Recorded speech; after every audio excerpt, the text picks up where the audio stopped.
I was born in South Korea. We moved all over the place. I lived mostly on the East Coast. I was raised there.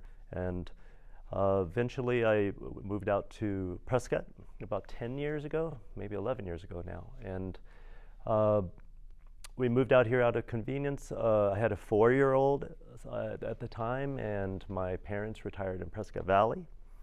And so we decided to be closer with them. I had a flexible career, and it's been a great decision.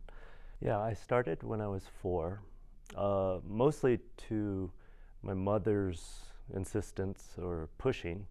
And she was always a music lover. She was not professionally trained, but she wanted to see me go into it as well. So uh, I don't remember starting at 4. I don't remember those days. I don't. The first time I started remembering was maybe the first recital um, after maybe I was after I was 6. I don't even remember the earliest recitals. I remember I brought home some drumsticks and said, "Mom, I wanted to play drums," and she promptly just threw them out and said that no, you're not going in that direction at all. Uh, and then I remember she had a little timer on the piano, so it's like, you will practice from this point for 1 hour, and she had the little cooking timer. And I remember getting scolded as I would finish that 1 hour would ding on the timer, and then uh, I would it didn't matter what I was playing. I would stop mid note, and she'd be like, "What are you doing? You have to continue. It's like to finish the phrase." And I was like, "Okay, all right." And I'd be like, "Dun dun dun dun, kink kink," and then I got to be free for a little bit. At the time, the smartest thing she did for me was to put me in competitions, and that gave me kind of incentives, made it kind of a sport in a way, especially if I won or did well. And then it kind of settled, and then I started to really remember what it was like to practice and be devoted to it. Steinway has this roster of Steinway artists, and what that means is that they are kind of hand-selected, they're vetted. Then in 2009, I was selected, and that naturally went into, they have the German Steinway in Hamburg, Germany, and so they have their own Steinway roster as well. So it's difficult to be a Steinway artist on both.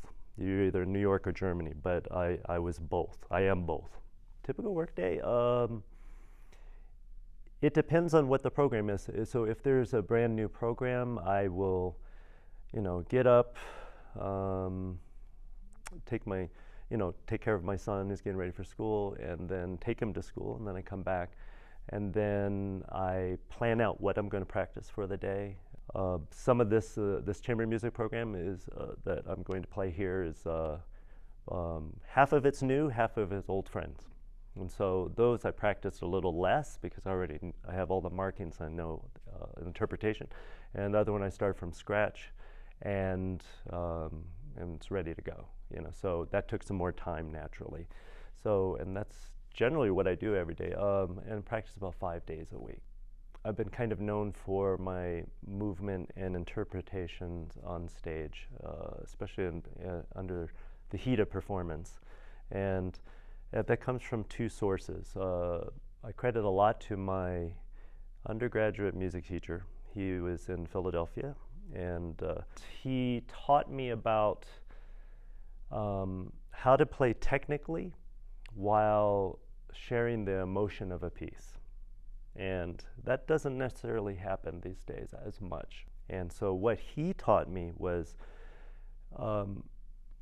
dig into the music, feel the emotion of the music, and if you let it naturally come out in your movement, then it'll naturally be expressed to the audience. One thing I love about performing is that each performance is different. I could play the same recital pieces for a year straight, and every venue and every audience is completely different, but every time I perform it, I'm a little bit different, So I always try to keep the music fresh, and that's a really important part. To keep music fresh, you have to dig in. It's like it's like method acting. You have to always apply the latest emotion to that scene to keep it fresh. This concert is going to be really a ride for the audience. It's going to be, one thing I love is that I get to explain the pieces to the audience before, and then you will see a connection between all three of you. Think, wow, Mendelssohn, and then Piazzolla, and then Brahms. And the bookends of the concert are the Mendelssohn and Brahms. And Brahms performed more, Mendelssohn used to be performed more, but also very popular, the masterpieces of each composer. What ties them all together for me is that the theme of revision came into play here, and when I was putting this program together, and I think, you know, especially after our past 2 years of the pandemic and everything, with the theme of resetting, or the theme of revision, changing things up a little bit and accepting the things the way they are. That's how this program comes together, because each of the pieces on this program was based on a complete revision of either the composer himself or the work itself, or in some cases both. And that's what you're going to hear as I explain through the program.